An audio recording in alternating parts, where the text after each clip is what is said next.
নমস্কার বন্ধুরা, শ্বশুর বৌমা রান্নাঘর অ্যান্ড ব্লগ চ্যানেলে সকলকে স্বাগত। একদম অল্প সময়ে সম্পূর্ণ ভিন্ন ধরনের একটা রেসিপি আর শেয়ার করব ভেন্ডির, যেটা নাকি গরম গরম ভাত, রুটি সমস্ত কিছুর সাথেই কিন্তু ছোট থেকে বড় সকলেই খেয়ে নেবে। তাহলে কি করে তৈরি করব সেটাই দেখে নেওয়া যাক। সবার প্রথমে এইখানে আমি ভেন্ডি নিয়েছি আর ভেন্ডিগুলোকে ভালো করে জল দিয়ে ধুয়ে নিয়েছি। এবার ভেন্ডিগুলোর সামনের দিক আর পেছনের দিকটা কেটে বাদ দিয়ে বড় ভেন্ডিগুলোকে 3 টুকরো আর তার থেকে একটু যে ছোট আছে সেগুলোকে 2 টুকরো করে নেব। ভেন্ডিগুলোকে কেটে নিয়ে ফিরে এসেছি। এবার গ্যাসের ওভেনে কড়াই বসিয়ে কড়াইটা ভালো করে গরম হয়ে গেলে পরে এর মধ্যে দেব সর্ষের তেল। আর তেল গরম হয়ে গেলে গরম তেলের মধ্যে আস্তে করে কেটে নেওয়া ভেন্ডিগুলোকে দিয়ে দেব। পুরনো বন্ধুদের সবসময় আমাদের পাশে এইভাবে ভালোবেসে থাকার জন্য অনেক অনেক ভালোবাসা। এই সময় কিন্তু আমি একদমই লবণ ব্যবহার করব না, ঠিক এইভাবেই শুধু তেলে ভেন্ডিটাকে ভেজে নেব। ভেন্ডি ভেজে নেওয়া হয়ে গেল। এইবার ভেন্ডিগুলোকে কড়াই থেকে তুলে নেব। নতুন বন্ধুদের আমাদের চ্যানেল ভিজিট করার জন্য অনেক অনেক ভালোবাসা। আমাদের রেসিপিগুলো যদি ভালো লেগে থাকে সাবস্ক্রাইব করে দেওয়ার অনুরোধ রইল ও পাশে থাকা বেল আইকনে ক্লিক করলে পরবর্তী ভিডিওগুলো সবার আগে আপনাদের কাছে পৌঁছে যাবে। ওই কড়াইতেই দিয়ে দিলাম সর্ষের তেল আর একটা শুকনো লঙ্কা আর ফোড়ন কালো জিরে। এইখানে আপনারা সাদা জিরেও ফোড়ন দিতে পারেন। আর ফোড়নের থেকে যখন সুন্দর একটা গন্ধ বেরোবে তখন এর মধ্যে দিয়ে দেব পেঁয়াজের পেস্ট। এখানে কিন্তু শুধুই পেঁয়াজ পেস্ট করা রয়েছে। পেঁয়াজের পেস্টটা তেলের মধ্যে খুব ভালোভাবে বেশ লাল লাল হওয়া পর্যন্ত কিন্তু ভেজে নিতে হবে। দেখাই যাচ্ছে পেঁয়াজের ওপরে কিন্তু বেশ তেল ছাড়তে শুরু করেছে আর কত সুন্দর কালারটাও চেঞ্জ হয়ে গেছে। পেঁয়াজ কিন্তু ভালোভাবে ভেজে নিতে হবে। আর তারপরে এর মধ্যে দেব 1 চা চামচ রসুনের পেস্ট আর 1 চা চামচ আদার পেস্ট। আদা রসুনও পেঁয়াজের সাথে ভেজে নেব আর আদা রসুনের কাঁচা গন্ধটা যাওয়া পর্যন্ত কিন্তু ভাজতে হবে। এই রেসিপিটা কিন্তু যত বেশি মশলা ভালোভাবে কষানো হবে রেসিপিটার টেস্টটা কিন্তু ততই ভালো হবে।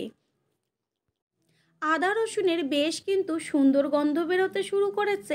ঠিক এই সময়ই এর মধ্যে দিয়ে দেব ঝালের জন্য লঙ্কার গুঁড়ো, 1 চা চামচ জিরের গুঁড়ো, 1 চা চামচ ধনের গুঁড়ো আর কালারের জন্য হলুদ গুঁড়ো, পরিমাণ অনুযায়ী লবণ।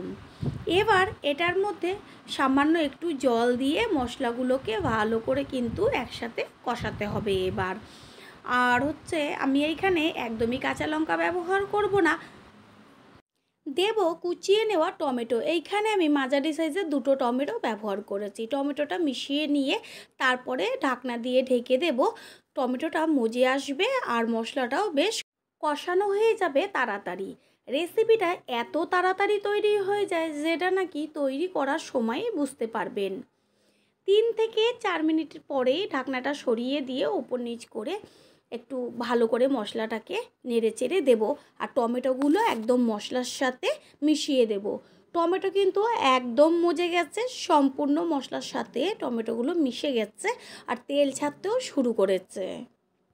এই সময় ভেজে নেওয়া ভেন্ডিগুলোকে মশলার মধ্যে আস্তে করে দিয়ে দেব।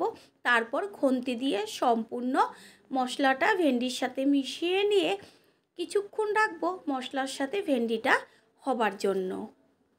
কালারটা এত সুন্দর এসছে দেখেই যেন জিভে জল চলে আসবে। আর যেই জিনিসটা দেখতে সুন্দর হয় সেটা কিন্তু ছোট থেকে বড় সকলেই কিন্তু দেখা মাত্রই খেতে ইচ্ছে করে। মশলার সাথে ভেন্ডি কষিয়ে নেওয়া হয়ে গেল। এবার এর মধ্যে দিয়ে দেব উষ্ণ গরম জল। গ্যাসের ফ্লেম হাই করে দেব আর জলের পরিমাণ কিন্তু একদমই বেশি দেব না, কারণ ভেন্ডি তো ভাজাতেই সিদ্ধ হয়ে গেছিল আর তারপরে কষানোও হয়েছে। আর ভেন্ডি হতে তো বেশি সময় একদমই লাগে না। গরম জল দেওয়াতে সাথে সাথেই কিন্তু জল ফুটতে শুরু করেছে। আর এবার ভেন্ডিটা সম্পূর্ণ সিদ্ধ হবার জন্য ঢাকনা দিয়ে ঢেকে দেব। গ্যাসের ফ্লেম থাকবে মিডিয়ামে, কারণ জলের পরিমাণ কিন্তু একদম অল্প দিয়েছি। কিছুক্ষণ বাদে ফিরে এসে কড়াইয়ের ঢাকনাটা সরিয়ে দিয়ে দেখিয়ে দিচ্ছি যে জল কিন্তু একদম শুকিয়ে গেছে। আর কিছুক্ষণ হলেই কিন্তু একদম রেসিপি পারফেক্ট তৈরি হয়ে যাবে।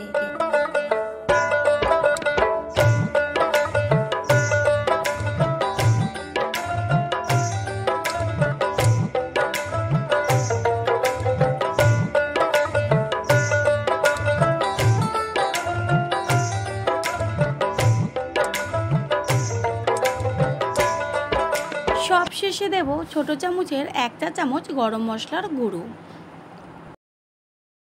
রেসিপি একদম কমপ্লিট। এবার কিন্তু গ্যাস অফ করে দেব।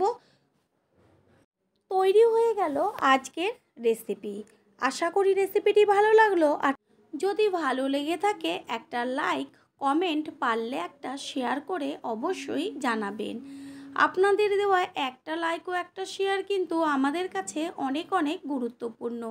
তাই লাইক ও শেয়ার করতে কেউ একদমই ভুলবেন না।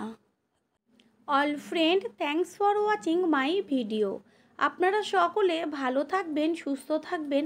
আবারও দেখা হবে অন্য কোনো রেসিপির এপিসোডে।